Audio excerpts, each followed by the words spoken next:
Growing up, I was consumed by films like Star Wars, Terminator, and Jurassic Park. Not really for their flashy effects or violence, but the level of detail, the world that was constructed for just what I was seeing on the screen. But who builds all this stuff?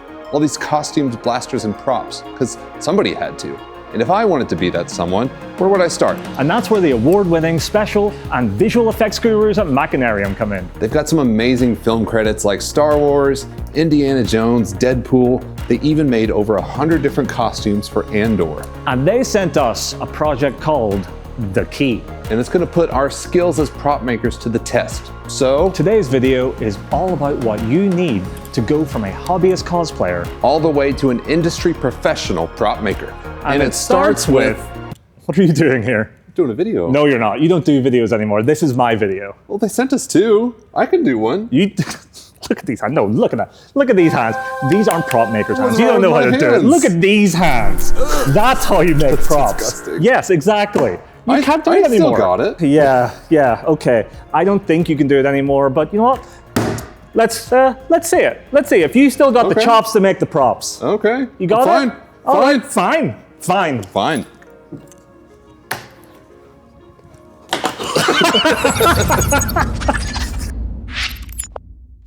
All right, there's no way I'm gonna let a European like Jamie show me up for this contest. So, the first thing we've got to do is come up with some inspiration to how we're gonna beat him. There's no better aesthetic than Star Wars dystopia. So, I've got the Galaxy's Edge art book here that's chock full of examples of kind of daily life in the Star Wars universe that I'm gonna try and emulate on my key. So, we got tons of art books like this. They're great examples and great resources for coming up with your own OCs. So my plan for this project is that it's gonna be kind of an old Star Wars communicator. I'm gonna pick some bright colors, but then weather them way down where you can barely tell that they were there to really give the impression that this used to be new, but through distress, use, and wear, it's really aged it down to look like it fits in the Star Wars universe. Star Wars is all about bringing what used to be new back down to looks old, dystopian. Okay, so I actually came up with the idea of using art books. That was my idea. Aaron, you know what? Point for Jamie. So I actually came up with going Fallout. Fallout is currently airing the 2nd season. We love the aesthetic of Fallout, and this matches it perfectly. So what I'm gonna do is I am gonna do like a PipBoy aesthetic for the main piece, and then we have all of these different modules. So I was like stuck for choice. And why not go for all of them? So we're going to do one with Robco, one with Brotherhood of Steel. We're going to play around with all the different aesthetics from Fallout, but we're going to tie it all together with what Fallout does best. All of the weathering, the rust, the oil, the dirt, the grime, all of that is going to unify all of these crazy colors into one cohesive piece. I'm really excited for this, and Aaron doesn't stand a bloody chance. He doesn't prop make. He doesn't do prop making. Little fairy hands hues, yeah. No chance. First thing I'm gonna do is a quick sand at 400 grit to make sure all my parts are extra smooth. Then I'm gonna take them all over to the paint booth, prime them all black. Now this is where the fun begins. All right, so I've got all my parts primed and sanded. Now we're gonna start the weathering process already. Now it's a little bit early for that, but because all of our parts are black, we're gonna save that as our bottom layer of paint. We're gonna be layering new other types of paint over top of this, but to get the weathering effect that we really want, we're gonna need to give it some layering. So imagine you have your white top coat, imagine that getting damaged, wearing off, revealing the black bottom coat beneath. To save that, we're gonna be using this liquid latex. It's like a scarring makeup. You can get it at like Spirit Halloween or other places like that. We're gonna apply it with this toothpick here. We're gonna apply it to the corners, try and give it a real jagged application, not a blob. So we really want that impact chipping effect to come across. But when we paint over the latex and over these parts again, the latex is gonna save that black paint underneath. We'll work that into our weathering of all the parts as we go along. You kind of want to be random with this. Also at the same time, intentional, hitting some areas more than others. Like all these harsh corners, definitely gonna hit all these spots. If you want realism, there's nothing better than the real world. Try and go outside every now and then. It's good for references. Touch grass, kid. What are you doing, Jamie? I am going to put a little bit of peanut butter inside Aaron's mask. Just And why peanut butter? because he's deathly allergic now. Because he just really hates peanut butter. and it makes him gag, and we're going to torture him with that. We're going to make him uncomfortable. He wants to slow me down. I'm going to slow him down when he runs to the bathroom to throw up. And is this an appropriate response to nothing he's done to you so far? Correct. This is years of abuse. Oh. Just a little bit. Just a little bit. That's all it is. That's all we need. It's a secret sauce. It's a secret sauce. Just there. You get just a little bit right there. Clean that off. Clean that off. Just a little bit right there. A little bit right there. Perfect. No, he does not have a deathly peanut allergy.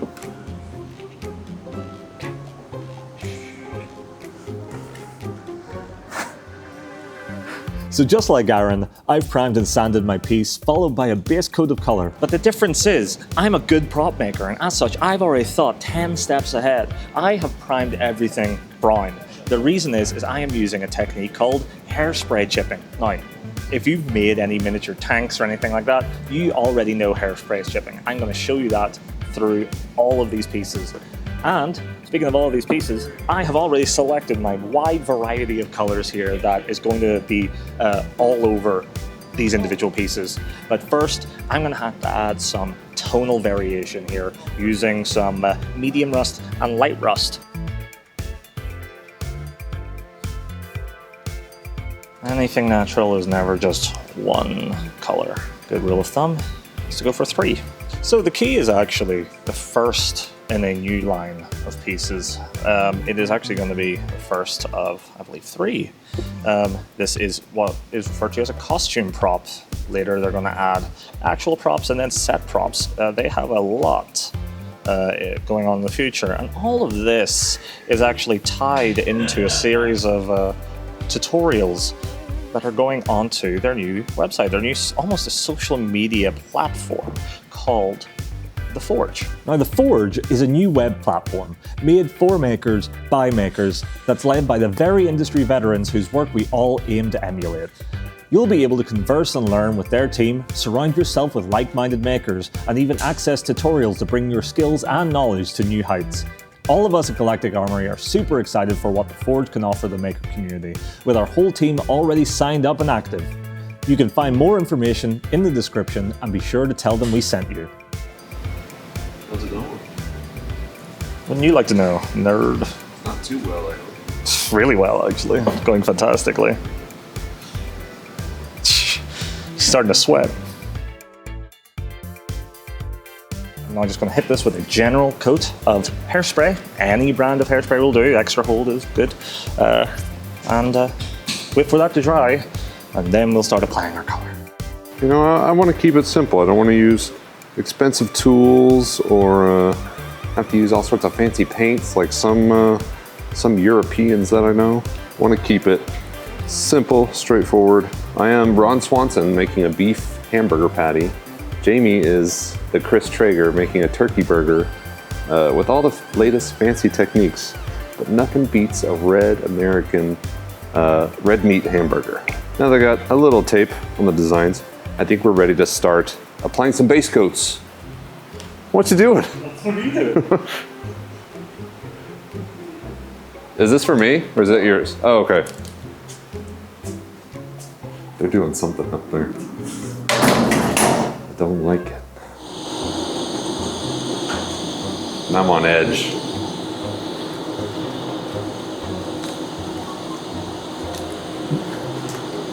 Oh my God.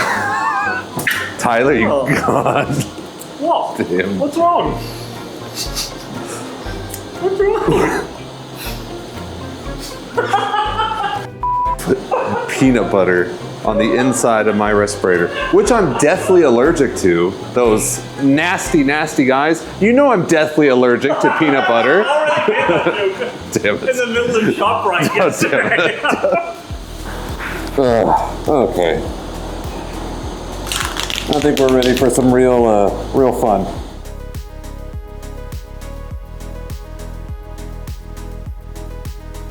Well, those parts dry, I'm gonna add the tertiary and quaternary colors. We have a nice kind of a teal blue for one of the buttons here.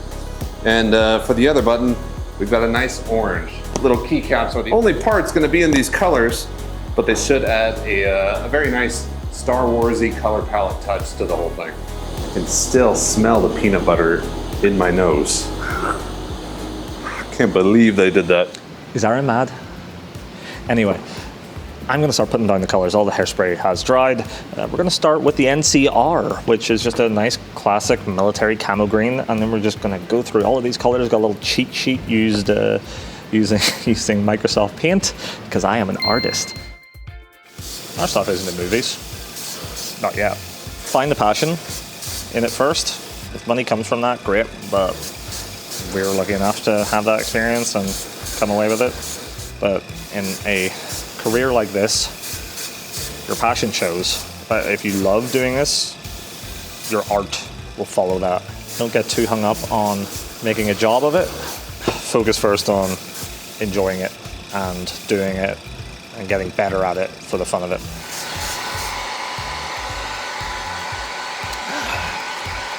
This is definitely not alcoholic. Not this. This is going to be red. These will be silver. So we're going to airbrush some gunmetal. Look at that. So with all my parts dried, I'm now going to get some water on my brush and let it soak into the acrylic paint. And with a few brush strokes, the paint starts to be lifted up from the reactivated hairspray in random patterns. So you see this is the paint that we added. And then here, you see it poking through little windows that you've created randomly. Getting such nice, realistic weathering.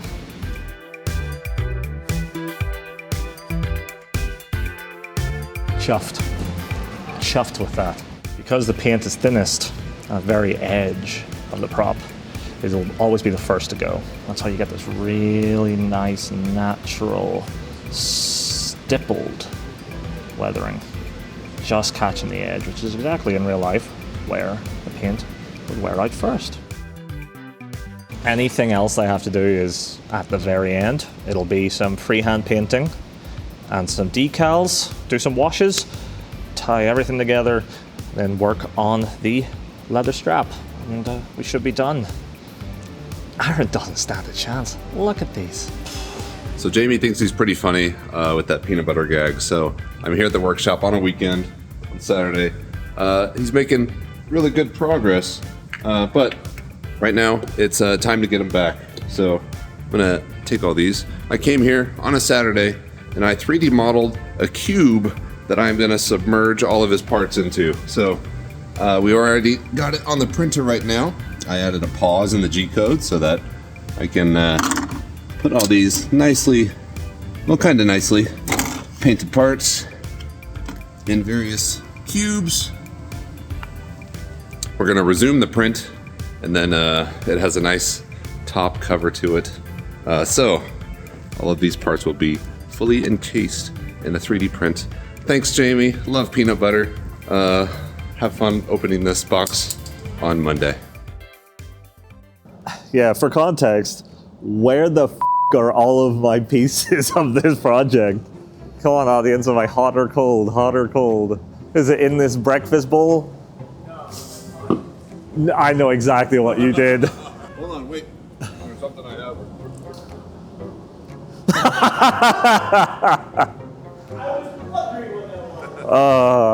Happy Hanukkah to me. Don't shake it too much. Oh God, this is gonna take a while. Absolutely. See, I don't want to go right down the middle because I don't want to crush my parts. Anything to slow me down, anything to give him an inkling of a chance. So, while Jamie opens up that gift that I gave him so lovingly, I'm going to talk about a little bit more about weathering. So, in my mind, there are 3 stages of weathering. First, we have impactful weathering, which we've already done with our liquid latex. So next comes our long-term rubbing and soft wear. And finally, you have your daily wear, which consists of dirt and mud buildup. But right now I'm focusing on the long-term weathering by using some high grit sanding sticks on the corners and edges to pull back our top colors and gradually reveal the colors underneath. And this is a really easy effect to pull off thanks to the multiple colors that we've built up on the print. All right, now that I got all of my parts freed from Aaron's hell box, I can now start applying the next step, which is the nice stencils that we're going to use for all of these official logos and cool things. So I've gone ahead and cut out some stencils from vinyl using our silhouette cameo and removed the interior parts from each logo, placing them down on their respective faction module. And for the really complex logos, I used some transfer sheets to move multiple individual stencils over to their respective parts to ensure they stay perfectly spaced. And back over at the airbrush station, I can start hitting the stencils with their colors, hair drying the fresh paint and revel in the enjoyment of peeling off the masking to reveal a perfect finish. All right, so we did the impactful weathering and the long-term weathering. Now it's time to do the day-to-day weathering, and that's what we're gonna be using Dirty Down for. We actually learned about Dirty Down from Makinarium. It's been used in the movie industry since the 70s. You can tell because they still have the same Comic Sans font, has not needed to change. But our friend at Goblin's Hut was so gracious to send us a whole bunch of these. We'd used them before, but now we've got as many as we need. I'm gonna be starting with a mid-brown, moving on to a dark brown spray. Because I want to put Aaron in the ground, I don't want anything of mine to look like his at all. So, don't you laugh. So, I'm going to be re-dyeing the leather of this. To make sure I do that, I'm going to first soak it and let all that water seep in. That will allow the black leather dye to properly penetrate the grain. As Jamie and I raced to the finish line, we put the final touches on our keys to add that last bit of flair for our weeks-long build. Now it's time to answer the questions. Am I worthy of being a prop maker? Has Jamie been put in his place? And what happened to that peanut butter? I really want it gone. It's disgusting. Anyway, it's time to find out the answers to those questions. Let's start off with a big boom! We got our keys done. I see you went for a Fallout theme. Yeah, the ultimate wasteland, inspired by the current season of the show that's now out. Yeah, enjoying it a lot. Yep, really good show. And Aaron, you clearly went with a coolest Star Wars aesthetic. All the stripes. Nothing beats a good old Star Wars dystopia aesthetic in my mind. Yeah, I get for it. the classic. It's fine. But really, just goes to show that this is just a good vehicle for creativity. That's it. Yeah. Honestly, we had so much fun making this. Thank you to Makinarium for sending us these kits. Honestly, if you want to show off to the right people, go to the Forge and get yourself one of these, because this is a great way of showing off your talent to the professionals. Yeah, go connect with those industry people.